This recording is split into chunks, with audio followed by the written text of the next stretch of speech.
Келесі 721 есебіміз. Қазір сағат неше болса, тәуліктің қалған бөлігі одан 1,5-2 есе артық. Қазір сағат нешені көрсетіп тұр дейді. Яғни барлығы қалған бөлігі де дәл қазіргі уақытында қосындысы 24 кетеді. Себебі бір тәулікте 24 сағат бар. Ал дәл қазіргі уақытымыз белгісіз, оны x деп дөңгелектеп аламыз. Қосамыз оған 1,5-2 x-ті тең болады, нәтижесі 24-ке. Енді осы жерден x тауып алсақ, дәл қазіргі уақыт белгілі болады екен. Сонда x қосылған 5-тің өзін жазамыз. Так, 7x тең 24. X-тің алдында бір бар деп ойлаймыз. Оны 5-тен 5x қосылған 5-тен 7x тең 24-ке дейік. Сонда алымын қосатын болсақ, 12-ге тең болады. Бөлшектен бөлімінде 5x тең 24-ке. Енді бөлшектің бөлімде тұрған санды теңдіктің 10 жағына көбейтуге өткізіп жіберсек болады. Сонда 24 көбейтілген 5. Енді x-ті табатын болсақ, 24 көбейтілген 5-ті бөлеміз 12-ке. Қысқартып жіберейік, 2 болады. 2 мен 5-тің көбейтіндісі сонда 10-ға тең болады. Сонда дәл қазіргі уақыт 10-ға. Келесі 722 есебіміз. Дөңгелек өзара тең 4 бөліктен құрастырылған. Дөңгелектің қандай бөлігі көк түспен боялған? Жай бөлшекпен жазыңыздар. Суретін дәптерге салыңыздар дейді. Дөңгелек жалпы 4 бөлікке бөлінген. Оның 2 бөлігі көк түспен боялған. Сонда x санына қысқартайық. 1, 2 болады. Сонда 2-ден 1 болады. Сонда 2-ден 1 бөлігі боялған екен. Келесі 723 есебіміз. Қай разряд бірліктер разрядынан 10 есе кіші? Біріншісі бізде ондықтар разряды екен. Келесі екіншісі қай разряд ондық үлестер разрядынан 10 есе кіші? Бұл бізде жүздіктер болады.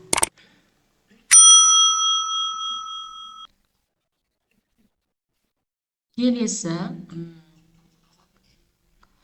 үшіншісі бізде қай разряд жүздік бірліктер разрядынан 10 есе кіші? Ол бізде мыңдықтар болады. Одан кейінгі төртіншісі қай разряд мыңдық үлестер разрядынан 10 есе кіші? Олар 10 мыңдықтар болады екен.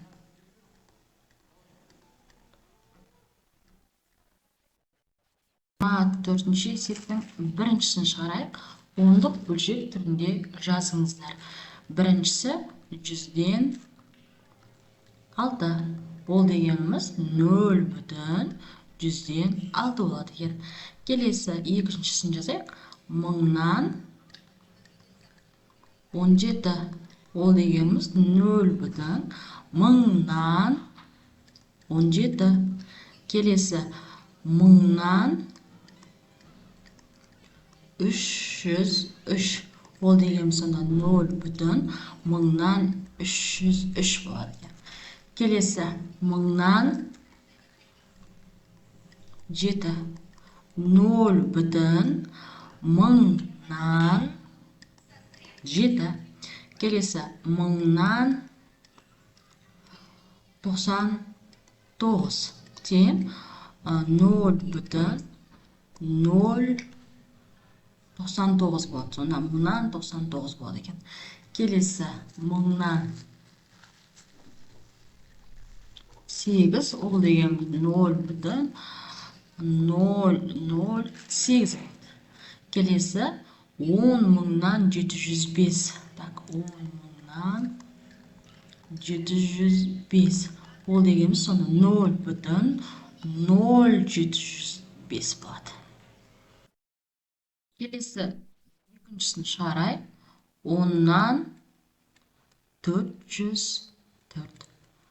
Аралас санға айналдыратын болса 40,10-нан 4 болады. Сонда 40,4 деп ондық бөлшек түрінде жазамыз. Келесі екіншісі 100-ден 505 ден аралассаң айналдырып алатын болсақ 5,100-ден 5 болады. Ол дегеніміз сонда 5,100-ден 5 деп ондық бөлшек түрінде жазылады екен. Келесі 1000-нан 9806 тең аралассаң айналдыратын болсақ 9,1000-нан 806 тең 9,1000-нан 806 деп ондық бөлшек түрінде жазамыз. Келесі 1000-нан 6006 тең ішінде 6 рет бар 1000 болады. Қалдығы 6-ға тең. Сонда 6,1000-нан 6 болады. Яғни 2,0 6-ға тең болады. Келесі 10.000-нан 23.709 тең аралассаң айналдырайық. Ішінде 2 рет бар. Сонда 10.000 3.709 болады. Ондық бөлшек түрінде жазатын болсақ 2,10.000-нан 3.709-ға тең. Келесі үшіншісін шығарайық. 3,100-ден 7 тең 3,07 болады. Яғни 100-ден 7 деп жазылады екен. Келесі екіншісі 9,100-ден 1 тең 9,0 болады. 1-ге тең болады екен. Келесі үшіншісі 16,1000-нан 302 тең 16,1000-нан 302. Келесі 27,1000-нан 18.